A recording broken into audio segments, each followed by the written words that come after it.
Welcome to Slayerfest 98. I'm Ian Carlos Crawford. And I'm Ian 2, or Ian Martin. Joining us today is comic book artist and writer Cena Grace. Hello. And also media critic and influencer that likes to talk about blood, sex, gore, and magic. Hey, this is Michael, Black A Comic Geek. Hello, everyone. We are here to talk Buffy Season 3's Amends for the episode's 25th anniversary. It is the one and only Christmas episode of the show. But before we get into the episode, Cena, do you want to give us your Buffy origin story? Yes. What if I said no? But yes, I do. I actually resisted the show for a really long time because I was a big fan of the movie.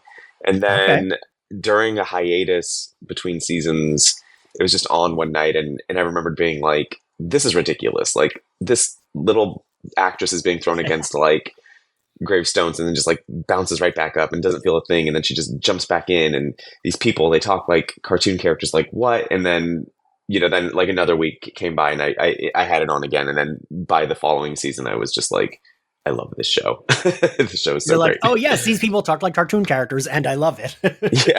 Yeah. Then I just then I got the rhythm, and and I just fell for it. Yeah, I feel like I was a little judgy about it until I got into it. And then it was like, oh, fuck, I love this. Michael, what is your Buffy origin story? My Buffy origin story is I pretty much was there from day one. I first saw the movie in 1992 when it was on HBO one day. I've always had a love and fascination for vampires and the supernatural growing up. So just the fact that it said Buffy had vampire in the title, I said, what is this? And I watched it. And honestly, I really liked the movie. I was 7 years old when it came out. And then when I found out it was coming to television, I was there day one, March 10th, 1997, at Monday at 9:00 on WB. And I loved the show from go. And so I've been there ever since, all the way to the last episode on May 20th of 2003. Yes, that's how big of a fan I am. So I love that. So we're here to talk Amends. And I got to say, I did not love this episode until we went through it for the podcast. I was kind of on the episode. For me, it was the only skip of season 3. But now I have a really... Wow. I know, right? He's now... Over gingerbread? I think gingerbread is fun. I think season 3 in general has no skips, but I think season 3 does fun episodes really well. For me, the ending was the only part I liked. I thought it was boring otherwise.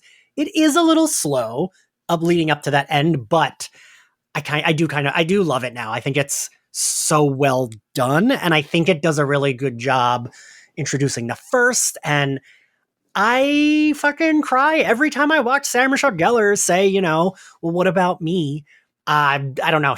Her acting always wins me over, and this episode's good, and I think it's wild that this sets up season 7, kind of. I do think it's an episode that works, that is much more enjoyable in the context of a binge. It's definitely not one to go and watch alone, where you might go watch once more with feeling, or you might go watch The Gift or something like that. I think that experience you're describing is there's so much melancholy that is carried over from the arc of this season, Buffy and Faith fighting, Lover's Walk, Buffy saying, tell me you don't love me, all of that. And if you bring that into this episode, I think this episode is considerably elevated. But the experience of watching it the way we are, which is sort of out of the context of the season itself, I do think it takes a hit from that. Buffy and Cordy, or not Buffy and Cordy, Cordy and Xander breaking up as a result of Lover's Walk. Maybe pairing Lover's Walk with this would bring back a lot of the drama because of the Oz and the Oz stuff that was going on, so forth. But I think I agree with that otherwise. All right. Michael? I like this episode mostly because of pretty much everything that you guys were talking about, with this basically being Angel episode 0, this kind of setting up a lot of stuff happening in the Buffyverse and Angelverse going forward. I'm surprised. I thought this would be all around everyone loves it, but I always love hearing different opinions. So we'll get into it. We open on David Boreanaz's Irish accent, which is always hilarious. I gotta say, I think it's, of all the Irish accents we get, it's starting to get to the point where it's not aggressively bad. Yes, but the issue is more that he's waxing and waning out of it. In season 2 it was whoa, but kind of in this one I'm like, okay. It's just that the American bits keep popping back in as he's talking. Yeah, it's right. Yes, I think that's my issue, is that as he's doing it, it's like sometimes it's not so bad, but then other times it is just an American accent. It is not an Irish accent. Let me ask you guys this, since we're talking about accents. Whose accent do you think is worse? David Boreanaz's Irish accent or Bianca Lawson's Jamaican accent? Oh, it'll always be Bianca Lawson's Jamaican accent. That's one of those battles that no matter who wins, we all lose. Yeah. Angel wakes up from his nightmare/memory, goes for a walk, and runs into Buffy and her new bangs on the main street in Sunnydale. Speaking of, we're all losing those bangs. Those baby bangs. I feel like they get put alongside Courtney Cox's bangs in Scream 3, understandably. Sarah Michelle Gellar did one of her interviews when she was doing like a zillion for Wolfpack. One of them was about this, and she like couldn't remember why, but she was like, she said something like, I think I just thought it would look good, and then it didn't.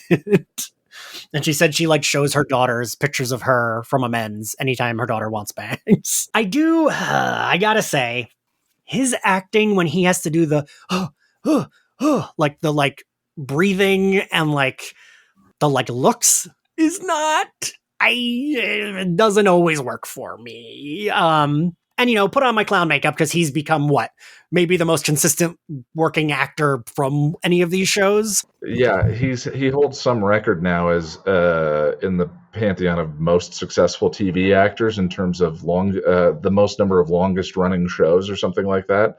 Again, I don't like to throw anyone under the bus. David's kind of one of my issues with this episode as well. But of all the actors on the show, right? I mean, good for him, man. Right. Talk about working actor. Yes, very good for her. Like, that's how I feel about it. But it's funny you say that, because I felt the same way, but I felt it more so not in this scene, but at the end. I was just like, all right, it's kind of that's what I was going to say. David and his faces, like Sarah's great with the drama, but I was like, David, like you're like, I can tell he's trying, like, because Sarah's acting and he's like, I got to try to keep up with her, but it's like, all right. I realized watching this episode that he regularly looks to me like he's trying to juice his eyeballs by squeezing his lids as hard as he can. And it's the same thing in I Will Remember You. Sarah is putting on a clinic of, hitting me right in the feely bone. And every cut to David, I'm like, oh, it's like, and then back to Sarah, and then back to David, I feel so bad, but it's just because he's standing next to someone who is so good at this. Yes. That I think the contrast just does not do him any favors. And everyone has a wheelhouse. I think David's he's very good with comedy and playing the cool guy. Yeah. But when he needs to emote, it's a struggle. It is. And I also really like him as Angelus. Like when he became evil, like I was like, oh, this is almost like a completely different actor. So he's good at that as well. It's just the super dramatic stuff. Yes. We learn Xander's sleeping outside, and he kind of plays it off like, oh, I like to watch the stars. And then Cordy comes and blows up his spot, saying he's avoiding his Christmas family fights. And I know, Cordy walks away and Willow's like, well, we kind of deserve it. I don't love the way we write Cordy in some of these season 3 episodes. She swings back to like hyper, like really nasty mean girl. And I don't love it, but it's not consistent either, because then we get Gingerbread and she's like back in the mix helping. And like, she's, Giles and her have to help try to save the day. But then in the Zeppo, we go back to like super nasty Cordy. And I kind of feel like her character mellowed out by this point. Like, I get that she was cheated on and she got stabbed in the side. I don't know. What do any of you like? I love her. I mean, I love her drag when she says Sweaty Dale. I think that's very good. But I don't know. Did any of you notice that, or that like bother any of you? I was just sort of like, oh, she's in and out real fast in this episode. Yeah, yeah. She had one day that week to come in to come on the set. I do feel like they kind of, after the breakup, they don't fully know what to do with Cordy. Kind of like with Agreed. Anya in season 7. So we see Oz and Willow do have their like makeup scene. I'm curious what we all think about this, because I like seeing the two different couples' reactions. I kind of just wish we never got the lovers walk breakup, but I guess they needed to break up Cordelia and Xander for her to leave. I don't know. I always feel like I liked this version of the high school Scoobies of the two couples and Buffy, but I liked that Oz, like you said, Ian, he is so mature that it feels like, oof, I don't know that I could do this now at 40, let alone at like 17. And the line that he has in it's either I think it's The Wish is I can't help, I've told you what I need, so I can't help feeling that you just want things to be all better so that you can feel better about yourself. That's not my problem. It's such a clear, concise, adult. There's so much clarity on that, and it's not cruel. It is just the truth of the matter, as stated to her. Like he must have been fun to write, because if you just needed talk about exposition, I think Oz has the line at the beginning of whatever the second Dead Man's Party. After Buffy has been shot at by the police and suspected of murder and all of that, Oz is the one that says, "Hey, so you're not wanted for murder anymore." And Buffy says, "Oh, that was such a drag." Like, you can have Oz say anything, and it's just a chef's kiss every time. It's so much fun. Yeah, I mean, yes, I love Oz. I know Janice Benson has said she enjoyed writing him. Yeah, Michael, what do you think about them making up here? I really enjoyed that. This is probably one of my favorite scenes in this episode of, seeing them make up and seeing the relationship develop and move past Lovers Walk. And it's like, I was all about Willow and Oz, back then. Like, they were my favorite couple of the show. And honestly, it kind of makes me think it was a big mistake not to have her be bisexual, because she was it wasn't just like a fade. Like, they were clearly in love with each other. So they should have had Willow just be bi as opposed to fully gay. But I really like the scene and the makeup, and and how Oz is also saying, I'm willing to try, but I'm not trying to rush. Like, you see Willow trying to rush and fix things, and she's like, nah, I'm not. That's not what I'm trying to do. Like, I'm willing to forgive, but I'm not trying to move that quickly. Let's take it slow. Take it slow. Oh. Exclusive songs by Michael Simeon. Okay, so then we go to Buffy and Joyce. They are Christmas tree shopping. I do love that, like, this Christmas tree lot, we go back to it in season 7. Like, it's such a small scene, but I love that this becomes like a important place later on for the final season. She asks Buffy, "You want to get one with snow on it? It'll be very Christmassy." Which, as a kid, I always wanted one of those trees with the fake snow on it. I thought they looked so cool. She asked Buffy if they should ask Faith to spend Christmas Eve with them. The Faith is so, like, they're not talking, but they are. But then we get Bad Girls in like 4 episodes where it's like the height of them, like, being sapphic, maybe possibly dating. And I think part of the reason for that is because we were building to such a pinnacle moment of, oh my God, a Slayer gone evil. There should have been constant building and groundwork of bricks and foundation being laid of Buffy and Faith. How much of more of an impact would it have been if they were like best friends, 2 Slayers, 2 people that fully understand each other? Like, they keep talking about Buffy and her superiority complex, and her feeling like she's the only one to be it. Now you have somebody that's literally in the same position as you that can understand everything that you're going through. Like, if they would have been like, we saw the Bad Girls episode, and that's really the only real connection that we got between the 2 of them before the so-called quote unquote fall from grace.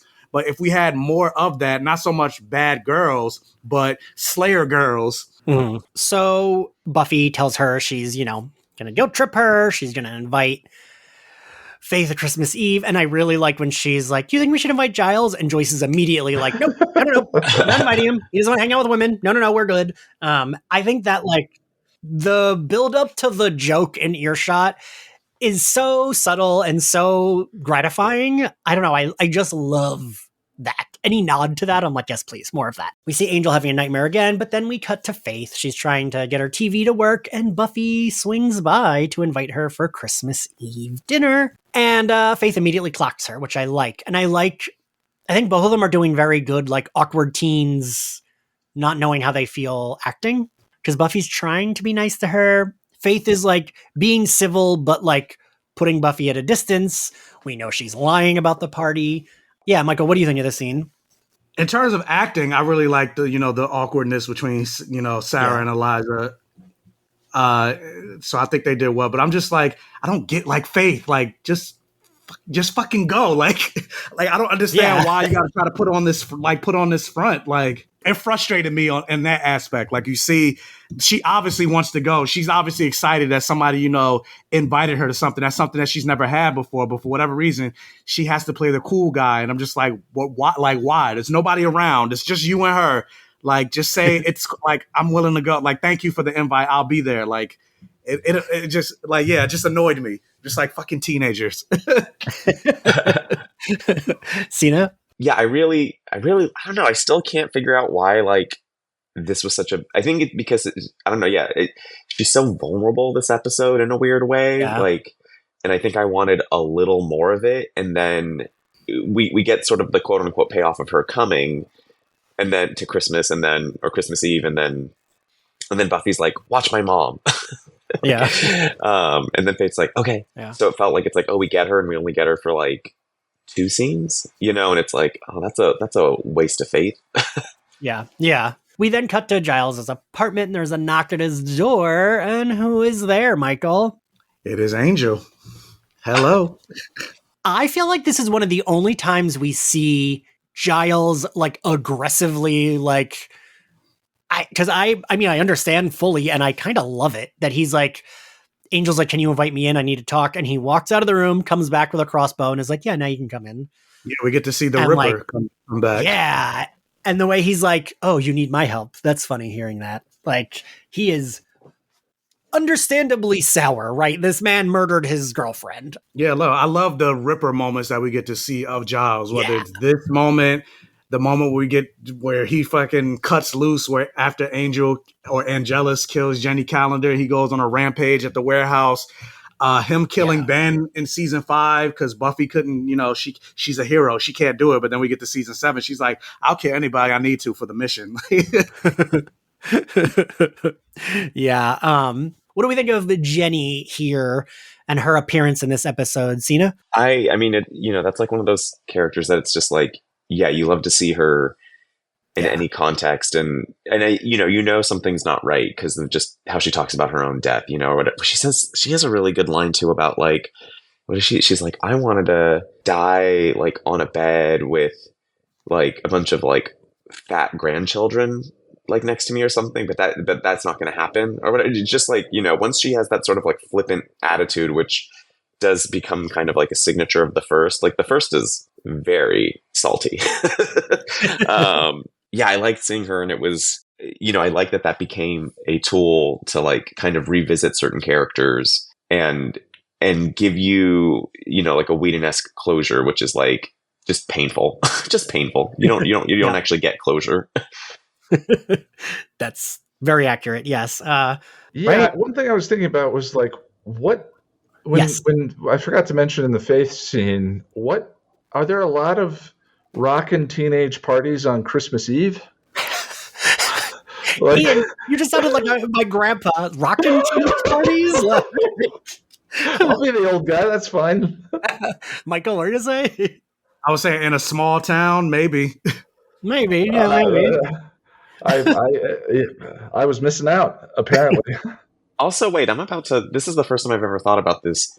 Why are they still in school so close to Christmas Eve? Oh, good point. That is what I thought you were going to say, Ian, because Cena, I thought that too when I was like, it's nighttime. She goes to see Giles in the library. Why the fuck is he in the library? Like, I didn't think about that. But I guess it's like maybe the way that would have been was she goes to his apartment and he says we have to go to the library to do the research, and then they, he has keys. But even earlier in the episode, it's like, let's say it's like December 23rd, when Cordelia, walks by them in one of the sort of hangout areas of the school. It's like, wait, like in no universe is any high school kid in class on December 23rd or 22nd. Like, anyway, it's just one of those things where it's like, don't stare too hard. Just enjoy the show. Yeah. Then we cut to Willow and Oz, and Willow is basically trying to set up them having sex. And I do like Oz's line of like, ever have that dream? You're in a play. It's the middle of the play. You don't know your lines. You kind of don't know the plot. I don't even know that it like makes sense in the context here. Cause it's like, just ask her, instead of doing all this, say, what are we doing? But I do like that idea. Cause it's like, we've all been in a situation where it's like, what the fuck? Well, and Willow specifically was in that situation in Nightmares when she was dreaming that she was on stage in Madame Butterfly. And then later in Restless has the dream again in Death of a Salesman. I love that he calls that out. It's so fun. Yeah. I get why he says no. He even says, like, I get the message. I don't know if we noticed there's ginger ale in that, like, wine ice bucket in front of them on the coffee table. I love that. Yeah, right. It's, like, such a cute Willow touch. We Buffy and Giles, she realizes that, that nothing grows where they are, so she realizes that it must be under the Christmas tree a lot. When Buffy gets there, I love, like, shitty, sassy Buffy. She's like, all right, but after this, you guys have to go to bed. And she like kicks their asses. She like knocks the bones off the little altar. And then Jenny appears.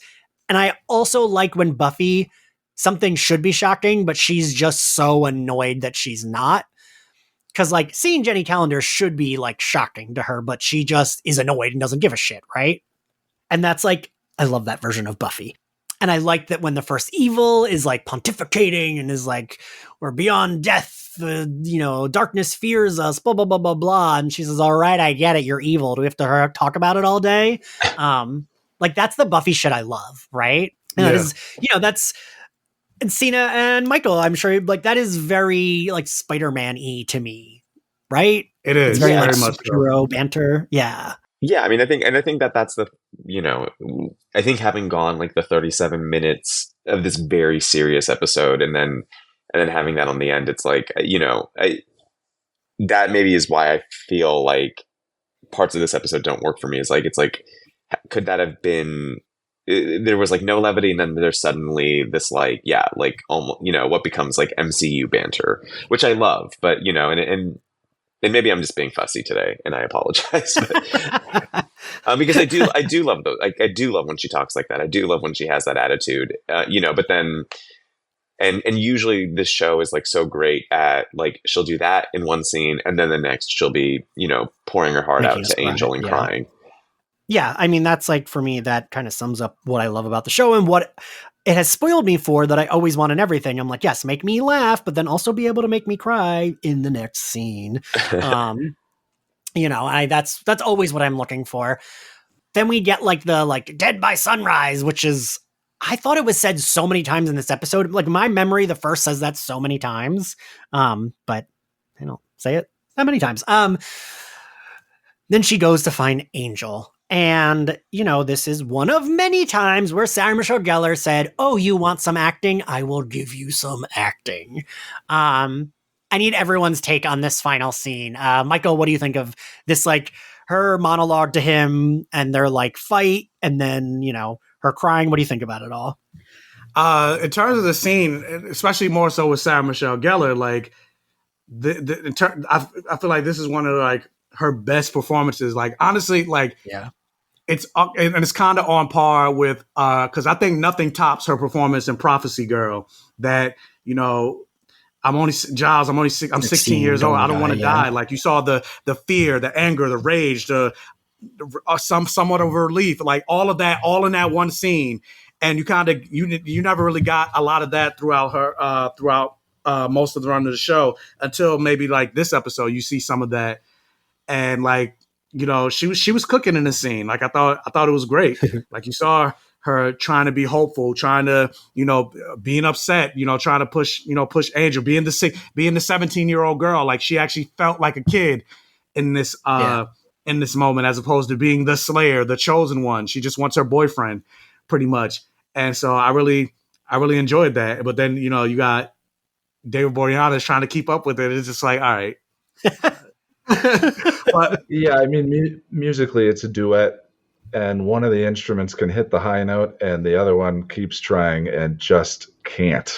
And it's hard to say that doesn't have an effect on the music, the music of the scene, Yeah, it's like if Whitney Houston was doing a song with Britney Spears. Like, oh, it'll probably be fun, but like, come on now. Yeah. I mean, and I don't think that's necessarily David's fault either. Like we said, like, know the strength of your actors. David, I think, is great with comedy and being the cool guy. And most of the time on both shows, he's playing against type. Yeah. So that's not his fault. But this, I feel the same way.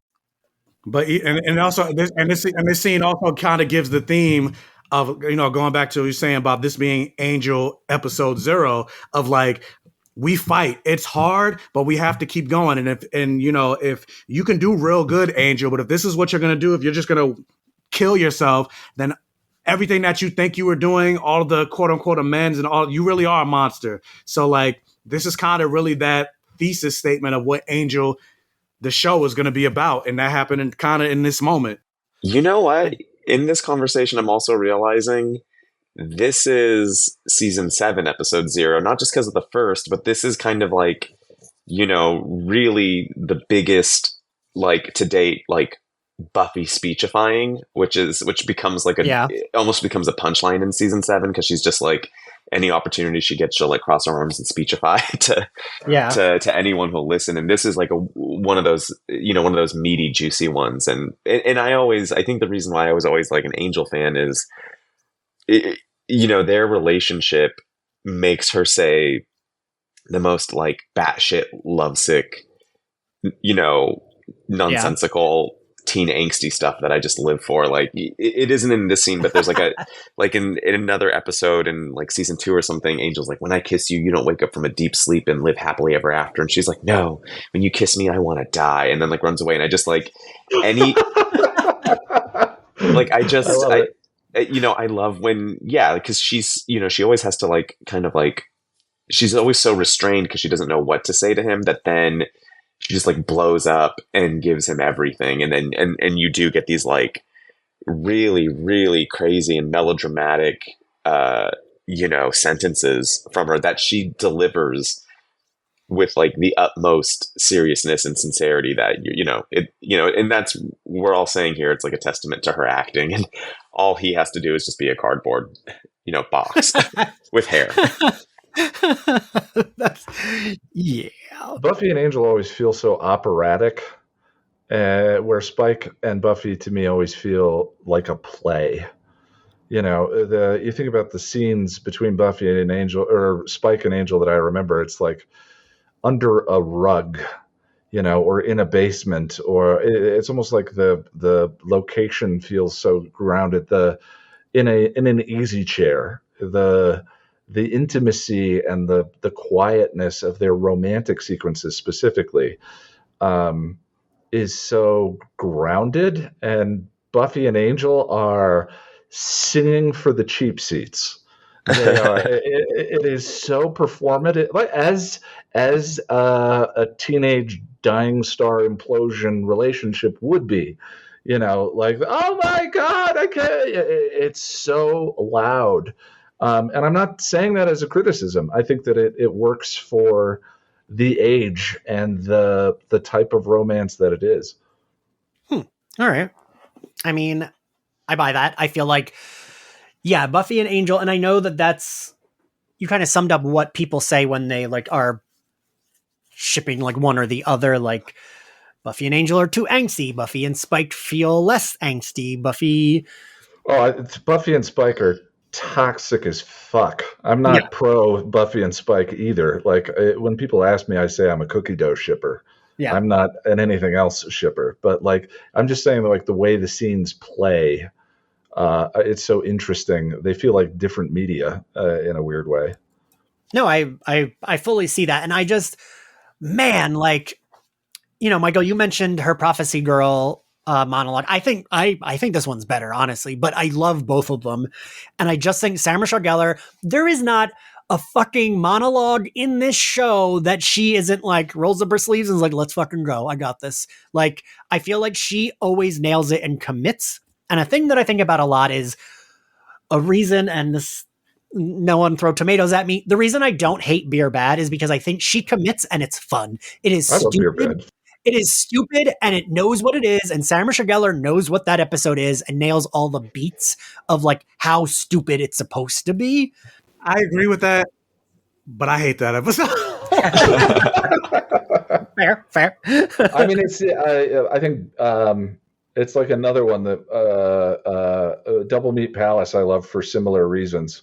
It knows what it is, and you may not like what it is, but it's so, Beer Bad is the Saturday morning special, and Double Meat Palace is the David Lynch surreal treatise on nihilistic treatise on fast food jobs. It's so I love when they commit like that. Yeah. I'd rather watch Double Meat Palace over Beer Bad. Like, I don't hate Double Meat Palace. I hate Beer Bad.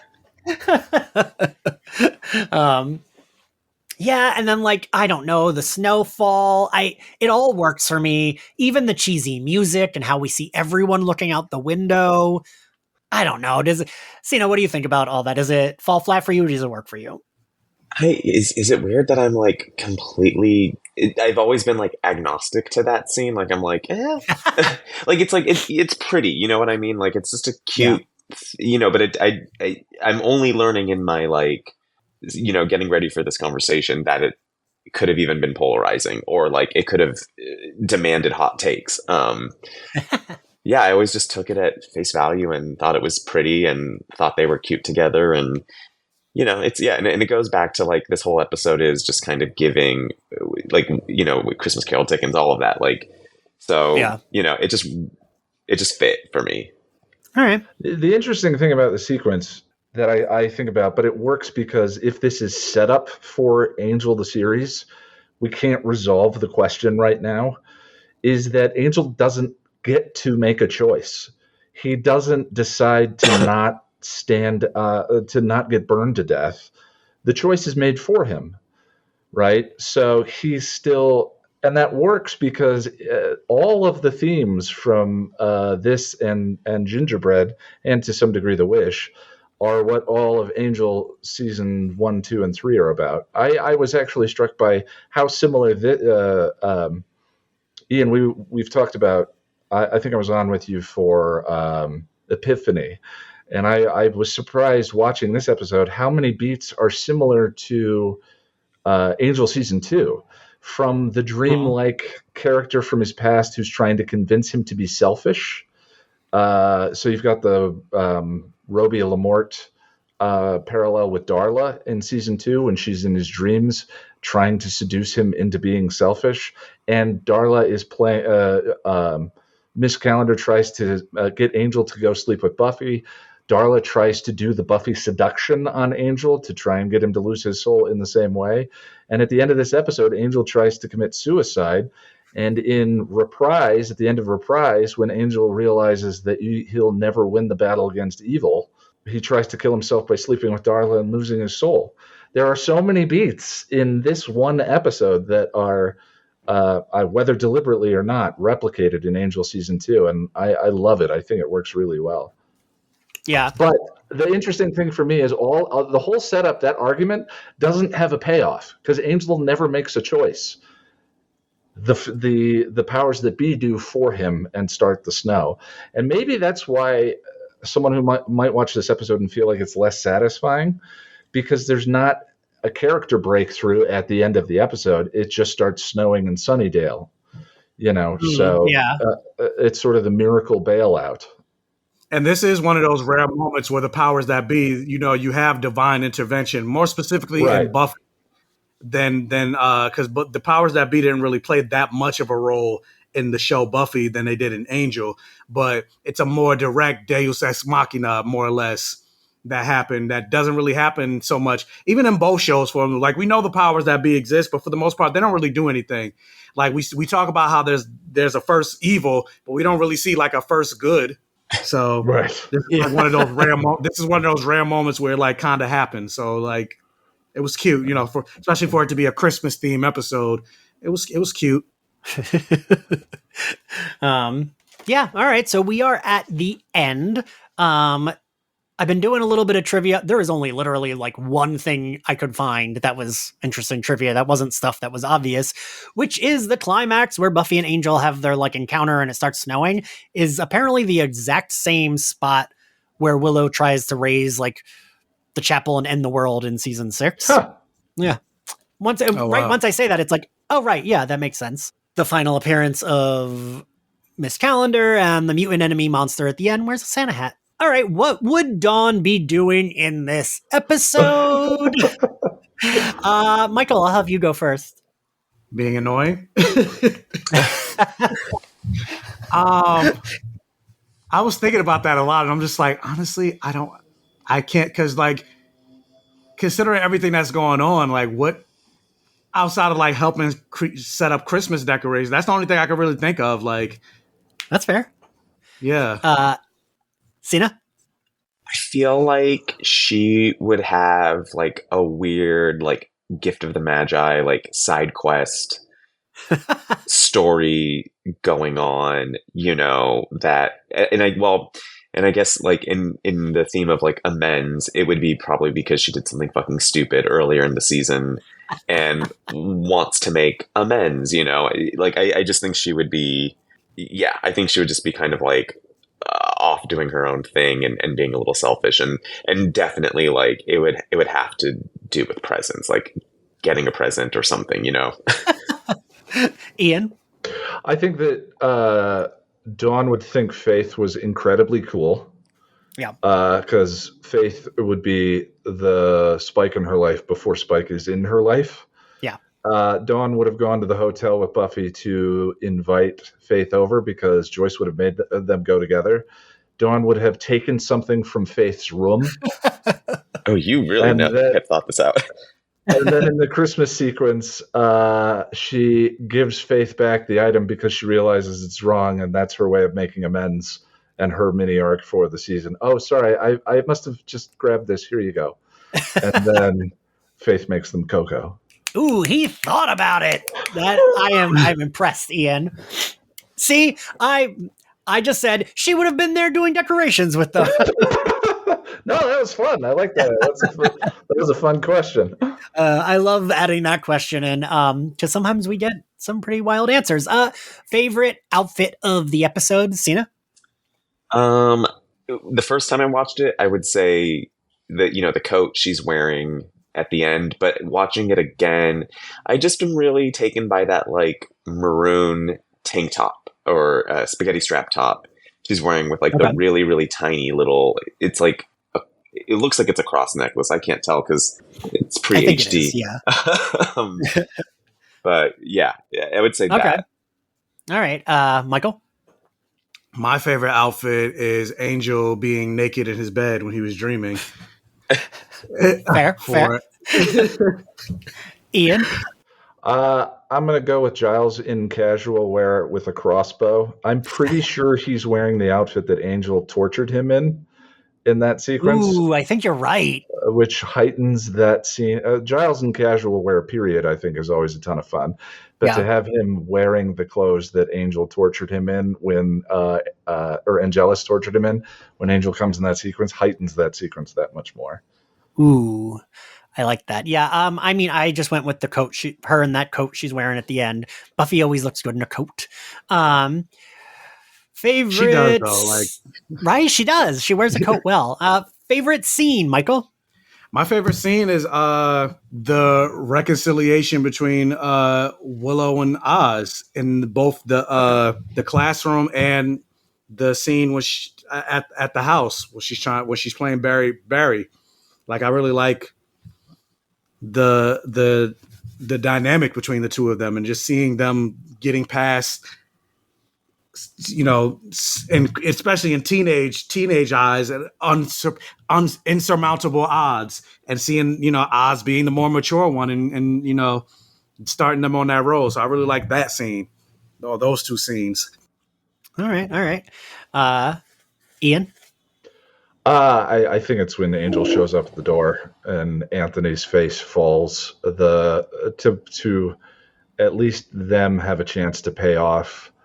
The other thing too is Angel is seeing all of his victims in this episode, and Giles is one of them. You know, Giles is just the one that he decides to visit willingly. It's such a wonderful, powerful sequence. All right. Cena? I would say I've now been convinced that Giles Angel scene is pretty amazing, and then also the tiny moment of Faith coming into Buffy's house. Yeah, mine is the ending. I love that monologue. Hits me every time. What grade do we give this episode, Cena? I would give it a C+. Ooh. Michael? I would give it a B, solid B. All right. Ian? I think it's a B+. But it may be grading on a curve, which in this case hurts it because of all the other Whedon episodes are just the 95% bangers, and this one is a lot more subtle. But I don't know. Listen, I give this a fucking A. I think I love season 3, but I think this is maybe the only season.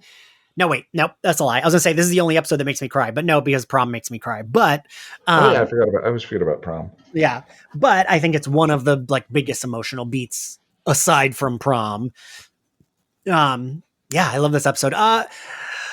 Michael, let everyone know where they can find you. Yeah, you can find me across all social media, YouTube, TikTok, Instagram, all of that, as Black Gay Comic Geek. And Cena, let everyone know where they can find you and get your new Superman book. Oh yeah, actually, yes. Okay, so luckily this name, that is my actual name, is very easy for me to plant a flag on social media. It's at Cena Grace. And for people who love, you know, Scooby Gangs, I just put out a Superman graphic novel that I wrote and drew that, you know, covers like Clark's teenage years, and it's called Superman: The Harvest of Youth, and it's very emotional and witty, and Buffy played a huge influence on me in making this book, and I was saying to Ian earlier that there's a party scene and I didn't know how to draw like a teen house, so I just modeled the interior after like Buffy's house. So people who read the book, they'll be like, oh, that's the living room, that's the kitchen, that's the hallway, got it. I love that. All right, everyone. Well, thank you all for joining me. This was a really nice recording. I love talking about season 3. This has been a lot of fun, and we will see you all next time. Bye. Bye. Bye.